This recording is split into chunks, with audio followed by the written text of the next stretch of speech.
to action, to inspire, to challenge.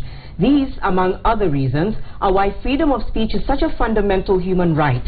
But while speech can be a tool for great good, it can also cause great harm. We've just seen that in our news bulletins. History is laden with many instances in which hate speech, which is really defined as speech used to propagate hate or create an environment in which hatred and even violence are directed towards people based on their race, ethnicity, national origin, religion, sexual orientation or disability, has been a catalyst for violent action against fellow human beings.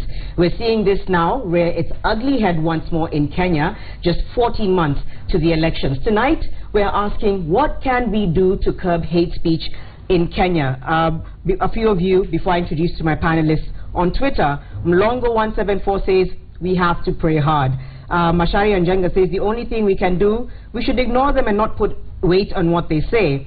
And Luoi Tony says, Kenyans should embrace unity and cohesion and avoid incitement by our misleaders. Remember to use the hashtag Monday Special KE on Twitter. Text us on 22422. Please leave your name and location. We'll have some of your insights at the end of this discussion. Let's now introduce you to my panelists. On my right, we have Linda Ochiel, who is a commissioner with the NCIC. She'll take us through some of the work that they're doing. What are they doing to also bring to book, if I can say, the perpetrators of hate speech in Kenya? And then we have Dr. Robinson Ocharo, who is a lecturer in the Department of Sociology. He's a sociologist by profession.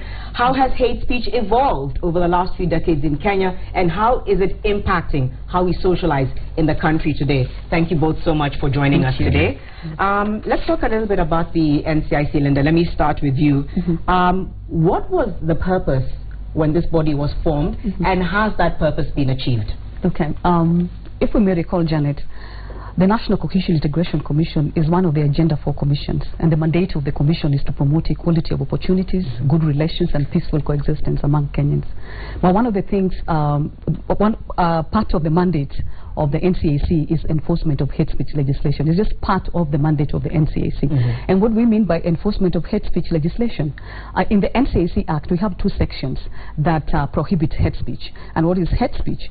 Hate speech is any utterance that has the potential to stir ethnic hatred.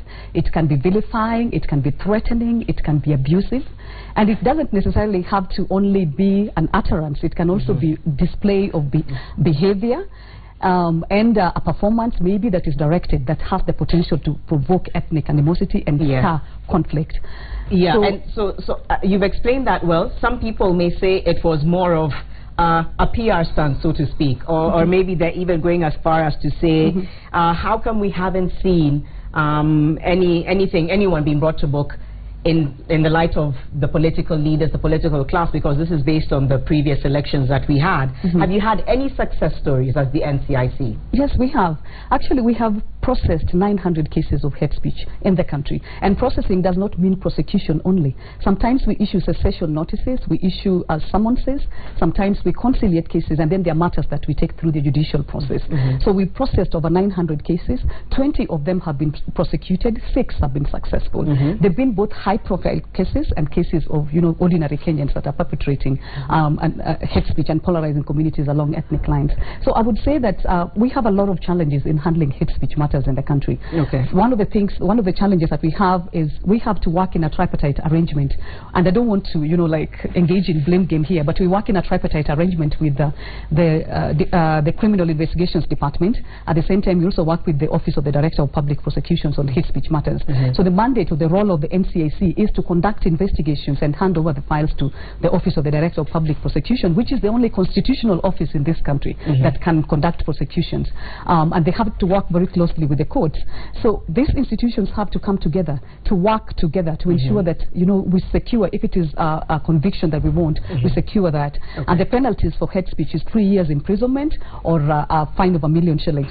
So I would say that we have been successful because we actually managed to even secure the very first, very high bond on hate speech on Honorable Moses Kuria, the MP for Gatundu, 5 million shillings, which is way above the 3 million shillings threshold that has been set for hate speech cases. Okay, before I move to to Dr. Ocharo. Who are the main perpetrators of hate speech in Kenya? We can see what's highlighted is the political class. Are they the main perpetrators of hate speech, or are there so many others outside of that circle who spew hate speech on a regular basis, and maybe we don't see those people come to light? Actually, the menace of hate speech is more so in the social media. It's only that the politicians, by virtue of the offices that they hold, and by the virtue of the fact that they control a large, like a large population that they would be listening to, their cases get to be primed. But right now, it's difficult for the Commission to police each and every other Kenyan that is spewing hate speech in the media. And remember, I said, it's not just an utterance that is made. It is distribution of information, it is publishing that information, or even just transferring it from a cell phone on WhatsApp to another person. So it's almost all Kenyans are engaging in hate speech. And surprisingly enough, like our chair mentioned today in the morning, when we go to public forums, or when public forums happen and politicians, engage in hate speech matters or incitement to violence, you find Kenyans cheering them. And these are the same Kenyans that, have overwhelming expectations for an institution such as the NCAC. They want to hold us accountable, yet they cheer the politicians that spew hate speech and encourage them. So I would say that Kenyans generally are engaging in a lot of hate speech, especially in social media. And hiding behind the so-called anonymity of social media. I'll come to you just now, Linda, especially to talk about, surprisingly, the fact that the more educated people are the ones who are behind hate speech. Dr. Ocharo, is this something we saw decades ago when Kenya got into self-rule? What was hate speech like then, if at all, and how has it evolved to what we're seeing today, the very vile comments being spewed, like we've seen on our screens earlier on? Thank you. If we want to see how it has evolved over the years, the one thing you need to do is to try and separate hate, emotion, and the utterances, which are actually driven by the emotions. Kenya as a country, when we got independent, we were actually one. We hated the colonialists, and we could say all nasty things about them. Immediately after that, look at 67, 68 in Parliament. It was hot. It was about which tribe is being favored where, and who is who where. That appeals to emotions. So it's when actually political leaders started political business and political socialization. My people. And that's where it started. So what we're seeing today is really as a result of what started in the 60s. In the 68, 67, after independence, the thing of my people, the Kamba saying this is our people and this is what we want. The Luo saying what they want and how they are being favored or not being favored. Attacks on, actually it was in Parliament, on Kikuyus, how they are getting jobs and all that. So the emotions were being expressed in that in those debates in Parliament. Now, along the way, actually we had a small break in one-party system whereby you could not dare even engage much because you'll be dealt with there and then. Actually, there was a machinery to tame the emotion or inhibit the emotions. The emotions are there, they grew, but in multi-party, it was a race of who is who here. And what the political leaders have done is actually to seize the opportunity to appeal to the emotions by saying my people are being done this is because of, and then over the time media has actually come to reinforce what we are being socialized into. Okay. That's why Linda is saying that we play the game. We play the game. We go into the media, educated, not educated. I will abuse you, you will abuse me. I'll say something about the Luos. The Luo will say something about Kikuyus. So media is actually basically reinforcing who we are. All right. And maybe towards the end, when we'll kind of talk about what do we do now? How do we play a role as individuals to curb hate speech? But how is it affecting how we socialize? It may sound or seem like an obvious question. Based on your observations as a sociologist, is it having a really big impact on how we socialize in the country right now? Look at the dynamics in Kenyan socialization, and which I preach in class. Kenyans will go to the same church without asking who is who. Kenyans will be in the bar buying each other beer without asking who is who, and they're laughing. The trigger event, I call them the political entrepreneurs. They're in business. Mobilize people around you, you're in big business. So those are the people who come in and change the game.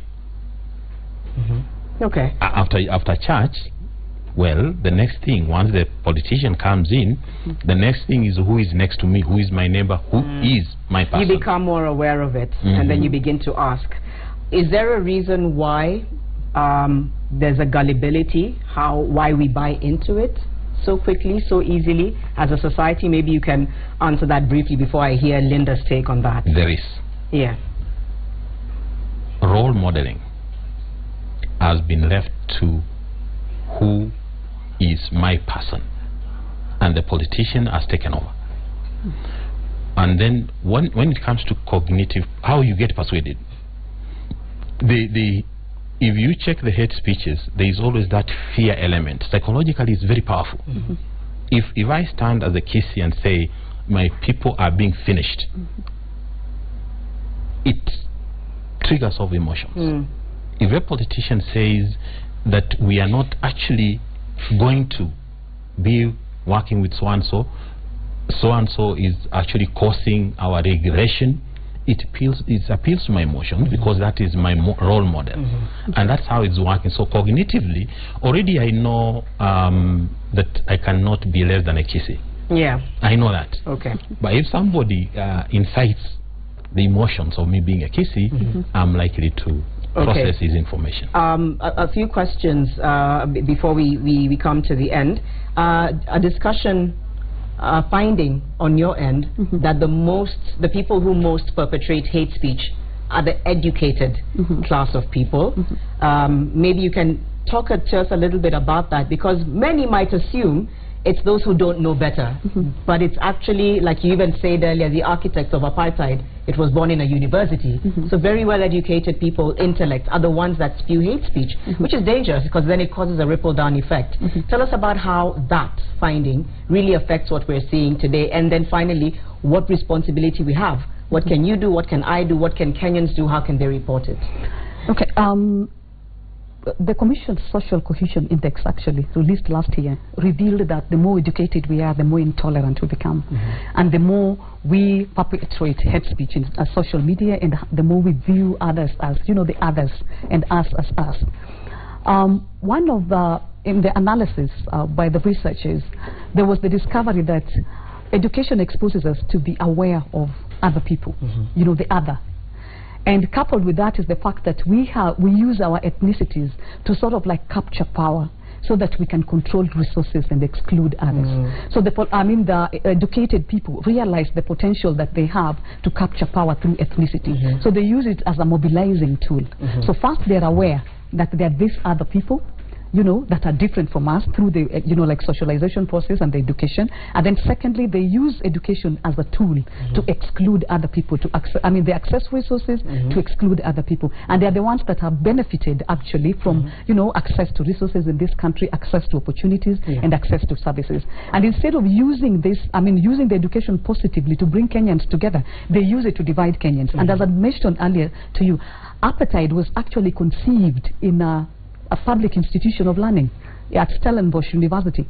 So that means that the educated people, the elite, are the ones that have the power to bring people together, because they can manipulate emotions, and they have, they can use their ethnicities, to divide or bring people together. So tell me, Linda, what can we do? If I'm a Kenyan who's concerned about the hate speech that I'm seeing around on social media, on the news, and as far as taking responsibility, even if someone is concerned, if they are being attacked online, for example, is there something that people can do if they feel like they're being vilified and abused on social media out there? What can someone do? The first thing that the media needs to do first and foremost is to ensure that they, there's a Media Act, and Section 25 says very clearly what is it that should be reported in the media. But we're not saying that we should gag the media. The first thing they should do is bring that information to the Commission first. Then we analyze it before even it goes to the media, because we continue to, by disseminating this information, we continue to encourage other Kenyans that had even never had,